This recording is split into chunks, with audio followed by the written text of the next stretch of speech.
आज हम बात करेंगे एस की लाइफ के उन मूवमेंट्स के बारे में जो हमें एनीमे या फिर मांगा में नहीं दिखाए गए। और ये सारा डेटा कंप्लीटली सेपरेट नोवेल का है, जिसमें हमें एस की जर्नी का वो पार्ट देखने को मिलता है जो हम सभी लोग देखना चाहते थे। लूफी की जर्नी को तो हम सभी ने देखा है, वो भी क्लोजली, कि किस तरह से वो अपने पहले क्रूमेट जोरो से मिला और किस किस से उसकी दोस्ती हुई और उसका एडवेंचर क्लोज से देखने को मिलता है। बट व्हाट अबाउट फायर पिस्टेज, उसका डेवल फ्रूट उसे कैसे मिला और उसका फर्स्ट क्रूमेट कौन था और उसका क्रू स्पेड पायरेट्स का एडवेंचर और पूरे ओशन में उसका खौफ कैसे फैल गया था। इन सभी बातों को हम बिल्कुल नजदीकी से देखेंगे, और वो भी एस के बेस्ट फ्रेंड और फर्स्ट क्रूमेट की जुबानी। इससे पहले अगर तुमने हमारी ये वाली वीडियो नहीं देखी है तो जाके देख लो। इसमें हमने एस की पावर, डेवल फ्रूट और उसके वीकनेस और इसी के साथ उसके लव के बारे में भी बताया है, तो जरूर चेक करें। दोनों वीडियो वापस आते हैं और पहले हम बात करते हैं उसका फर्स्ट क्रूमेट कौन था। इस बंदे का नाम है ड्यूज। इस चैप्टर में हम जानेंगे कि स्पेड पायरेट की शुरुआत कैसे हुई थी। मांगा की स्टार्टिंग में ड्यूज खुद को इंट्रोड्यूस कर एज मास्टर ड्यूज, क्योंकि वो हमेशा एक मास्क पहन के रख अपनी आंखों पे क्रिस की तरह। यहाँ पर ड्यूज इस कहानी को नाम देता है the tale of true account of a man that live his life to raging fire. यहाँ पर हम देखते हैं कि ड्यूज बैठा हुआ है एक आइलैंड पे और लिख रहा है कि ये आइलैंड स्पेशल करंट से घिरा हुआ है, जो भी चीज इसके आसपास से गुजरती है वो इसके अंदर खींची चली आती है और फिर इसके बाद इससे निकलना बहुत ही ज्यादा मुश्किल। ये आइलैंड ईस्टर्न सी में है। यहाँ पर ड्यूज लिखने की कोशिश कर रहा है, बट भूख की वजह से उसका पेट आवाज कर रहा है और वो कहता है कि भूख की वजह से वो सोच नहीं पा रहा है। यहाँ पर बैठ के वो सोच रहा था कि ना तो यहाँ कोई बीस्ट है हंट करने के लिए और ना ही कोई फिश किनारे पे आती है। वो कहता है कि उसने नहीं सोचा था कि वो इस तरह से राइटिंग में हार मान लेगा, और वो भी वीरान आइलैंड पे। यहाँ फिर हमें ड्यूज का पास देखने को मिलता है, जहाँ पर बचपन में उसे एक बुक मिलती है जिसका टाइटल होता है the island where giant live, और वो इस बुक से बहुत ही ज्यादा इंस्पायर होता है और खुद को वादा करता है कि मैं भी एक दिन ऐसा ही कुछ लिखूंगा, एक ट्रैवल जर्नल जो सभी को शॉक कर देगा। फिर प्रेजेंट में वो बहुत ही ज्यादा परेशान है और खुद से ही बोल रहा है वो जोशीला बच्चा इस हार्श रियलिटी को नहीं जान पाया जो मैं अब फेस कर रहा हूँ। तभी हम एस को देखते हैं, वो भी इस आइलैंड पे आ गया है और ड्यूज को देखकर कहता है चलो कोई तो है यहाँ पर, मैं अकेला तो नहीं हूँ कम से कम। ड्यूज उसको देख के कहता है कि तुम रेस्क्यू करने आए हो मुझे।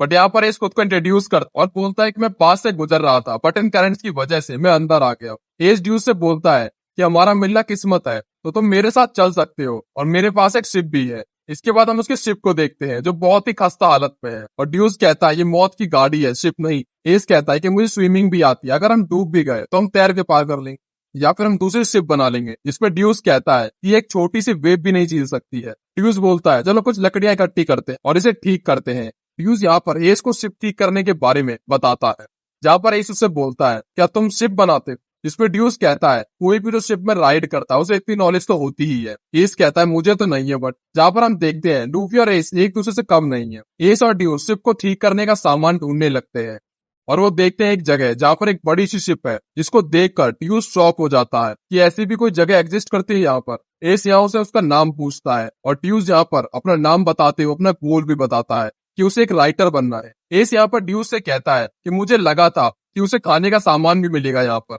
बट यहाँ पर ऐसा कुछ नहीं है, बट मैंने फिर भी कुछ सामान इकट्ठा किया है जो हमारे काम आएगा। फिर इसके बाद ड्यूज उसके सामान को देखता है और एक हॉर्न को उठाकर कहता है ये किस काम आएगा। एस कहता है कि हम इसमें पानी पी सकते हैं या फिर हम इसमें दारू भर के भी पी सकते हैं, और इसके बाद वो दोनों बैठ जाते हैं और एक आग लगाकर ड्यूज लकड़ी के प्लैंक्स को सेक रहा होता है जिससे वो मजबूत बन जाए। एस बोलता है कि तुम्हें काफी ज्यादा नॉलेज है। ड्यूज बताता है कि वो बुक्स पढ़ता है, काफी सारी शिप्स के ब्लूप्रिंट उन्हें सही करना, और इसके साथ कुछ फालतू बुक्स भी उसने पढ़ी हुई हैं। जहाँ पर ड्यूज एस को जाइंट के बारे में बताता है, जहाँ बाकी लोग उस पर हंसते हैं जब वो जाइंट सी बातें करता है, बट एस नहीं। एस यहाँ पर शिप के लिए लकड़ियां इकट्ठी करने के चल देता है, और यहाँ पर एस की एनर्जी को देखकर ड्यूज शॉक में चला जाता है कि कोई भूखा होने के बावजूद इतना एनर्जेटिक कैसे हो सकता है। काम करते करते ड्यूज नीचे गिर जाता है, बट एस अभी भी लगा रहता है, जिसको देखकर ड्यूज कहता है कि ये इंसान है भी कि नहीं। 3 दिनों तक लगातार मेहनत करके बिना कुछ खाए पिए वो अपना काम कर रहे थे, लेकिन तभी वो नोटिस करते कि एक टॉर्नेडो उनकी तरफ बढ़ रहा है और तूफान में एक पेड़ उनकी शिप पे गिर जाता है और उनकी सारी मेहनत बर्बाद हो जाती है।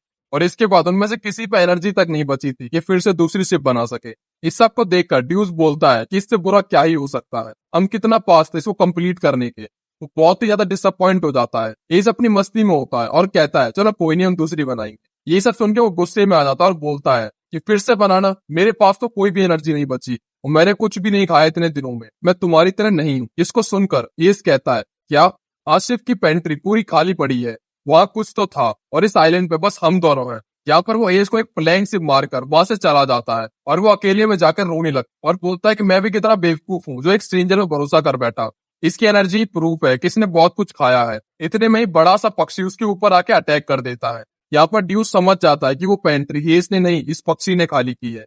और वो याद करता है किस तरह बाकी लोग उसके सपनों पे हंसते थे, बट एस नहीं हंसा। तभी यहाँ पर एस की एंट्री होती है और एक जाइंट स्वॉर्ड को उठा के पक्षी को मारता है और उसे भगा देता है। एस यहाँ पर ड्यूस से बोलता है कि तुम गलत नहीं थे, जिसने मुझ पे शक किया।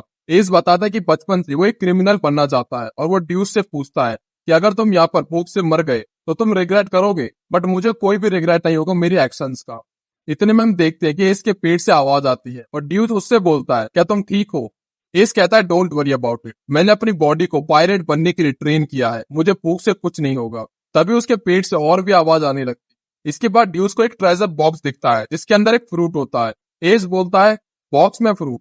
ड्यूस कहता है एक ही है बट, पर कोई नहीं, चलो इसे ही खा लो अब। एस कहता है क्या, मैं क्यों खा लूं, ये तुम्हें मिला है, तुम खाओ इसे। और यहाँ पर दोनों लड़ने लगते हैं। यहाँ पर ड्यूस एस को खाने के लिए कहता है और एस बोलता है कि मैं पायरेट हूँ और मुझे किसी की दया की जरूरत नहीं है। बट लास्ट में वो डिसाइड करते हैं कि दोनों आधा आधा खाएं। ट्विस्ट ये है कि ये कोई आम फ्रूट नहीं था, ये है डेवल। और एस इसकी पहली बाइट खाता है, इससे इस फ्रूट की पावर एस को मिल जाती है। उसे खाता ही एस कहता है कि कितना बेकार टेस्ट है इसका। एस ड्यूस को देखकर कहता है कि हम एक साथ खाने वाले थे, बट तुमने अभी तक नहीं खाया है, क्या तुम अभी भी ये मुझे देने की सोच रहे हो। ड्यूस यहाँ पर कहता है कि मैंने तुम्हारे ऊपर शक किया, इसीलिए मुझे अभी भी रिग्रेट है। और यहाँ पर ड्यूस भी एट लास्ट खा लेता है उसे और खाने के बाद चिल्लाता है कि मैं अब तक का सबसे इंटरेस्टिंग ट्रैवल नोवेल लिखूंगा जो किसी ने नहीं लिखा होगा। और वो इससे कहता है कि चलो हम एक और शिप बनाएंगे और मैं बिना किसी रिग्रेट के लाइफ जीना चाहता हूँ। और यहाँ पर ड्यूस नोटिस करता है कि ये इसकी बॉडी में से आग निकल रही है और वो इसको देख के बहुत ही शौक में चला जाता है और साथ में डर भी जाता है। बट एस कहता है कि उसे कुछ भी हॉट फील नहीं हो रहा है। और यार ड्यूस उस पर चिल्लाता है क्या तुम्हें स्किन की सेंसेशन फील नहीं हो रही। एस यहाँ पर फायर को शूट करता है और एस बताता है कि उसका एक छोटा भाई है, उसने भी एक डेवल फ्रूट खाया था, तो ये डेबल फ्रूट है फायर एबिलिटी के साथ। और वो कहता है कि फायर ज्यादा अच्छा है बैटल में रबर एबिलिटी से। और यहाँ पर ड्यूस कहता है तुम्हें इतना आसान क्यों लग रहा है, ये तुमने एक फ्रूट खाया है और तुम कर्स हो गए उसकी पावर से। ड्यूस कहता है चिल मार और फ्रूट खत्म कर, हम फूड को वेस्ट नहीं कर सकते। ड्यूस कहता है अगर हम तुम्हारे न्यू पावर्स को यूज करें तो हम इस एंटीलियन पिट से निकल सकते हैं, मतलब इस आइलैंड से। यहाँ पे फिर ड्यूस शिप का डिजाइन तैयार करता है, एक पैडल शिप का, जिसे वो एस की पावर से चलाएगा। और ये वही शिप होती जिसको हम एलाबास्टा में देख जब एस ट्रॉयड क्रू से मिलने के बाद निकल जाता है। और ये काफी ज्यादा कूल भी लगती है मुझे तो, एक तरह की ऑटोमेटिक शिप। इसमें बस एस को अपनी फायर को कंट्रोल करके यूज करना होगा और वो शिप मस्त चलेगी। फिर यहाँ पर एस नोटिस करता है उसी जाइंट बर्ड को और वो ड्यूस से कहता है कि शायद वो तुम्हें खाना चाहती है, मास्टरमैन। जिसको सुनकर ड्यूस चिढ़ जाता है और बोलता है कि ऐसा स्टूपिड नेम मुझे मत दो। एस कहता है तुम भी विभिन्न चूतिए हो, तुम्हें मास्टर पसंद नहीं आया या फिर मैन पसंद नहीं आया। ड्यूस कहता है दोनों का कॉम्बिनेशन, या दोनों एक परफेक्ट शिप बना लेते हैं।